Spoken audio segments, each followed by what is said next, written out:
Hindi pabor si Agusan Representative Dale Corvera na makialam ang International Criminal Court lalo na ang pag-iimbestiga nito sa dating Pangulo ng Bansa. Ayon sa Mindanao Solon, isang insulto para sa bansa ang gagawing investigasyon ng International Criminal Court. Si Corvera ay kabilang sa 18 mambabatas na nagkaisa para ipagtanggol si dating Pangulong Rodrigo Duterte sa posibleng investigasyon ng International Madugong Giyera kontra sa Doroba.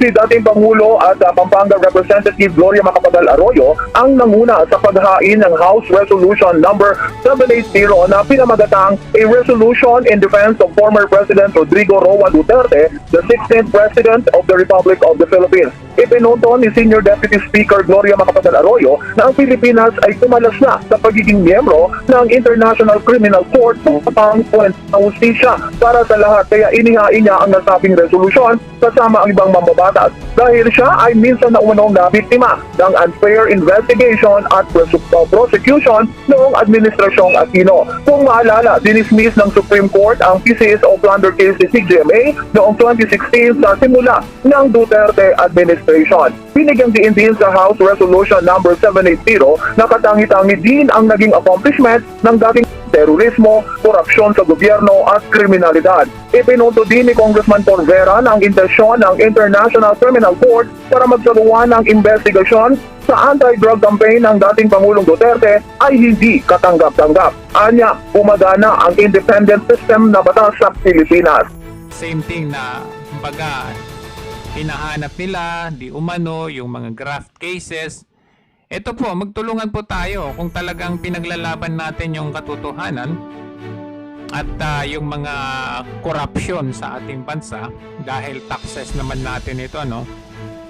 Magtulungan po tayo, wag po tayong one-sided, ano, lalong-lalo na sa mainstream media. Magtulungan tayo.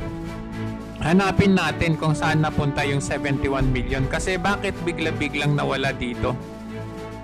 Dito sa ating ayan po, no? Yan po, ito yung nauna kong talakay, which is 2 weeks ago. Ayan, January 30, tinalakay natin yan. Nandyan, no? December 2. Ayan po, December 2. 71.7 million NTP. December 2, bakit? Ayan, tapos after December 2, December 21. Pero bakit biglang nawala? Ano pong ginawa nyo? Acting Director General Gregorio Katapang. So nananawagan po kami, ano pong ginawa? Ano pong nangyari?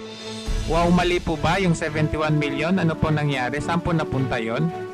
Bakit biglang nawala dito sa database ng inyo pong bidding notice of awards? Wala na po, oh. September 30, tapos wala na yung December 2, December 21 na.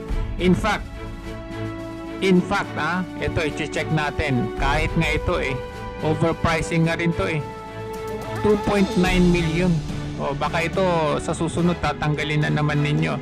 Tignan natin tong 2.9 million na to. Ham and cheese. Biruin ninyo, ham and cheese lang. 2.9 million. Ayan po, oh. Isang kilo ng ham is 592. I don't know if tama yan, ano? I don't know, i-check natin. Isang kilo din ng queso de bola, queso ay 282. Anyhow, ito yung hinahanap namin, yung 71 million. Sana po napunta kasi anong petsa na? Partikular sa bansang Indonesia at Singapore ay nagmaterialize na din.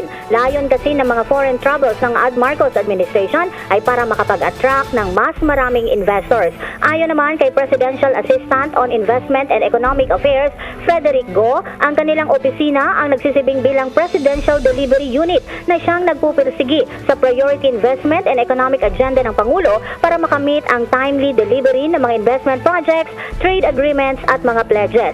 Sa ulat naman ni Department of Trade and Industry Secretary na nagkakahalaga ng 62.926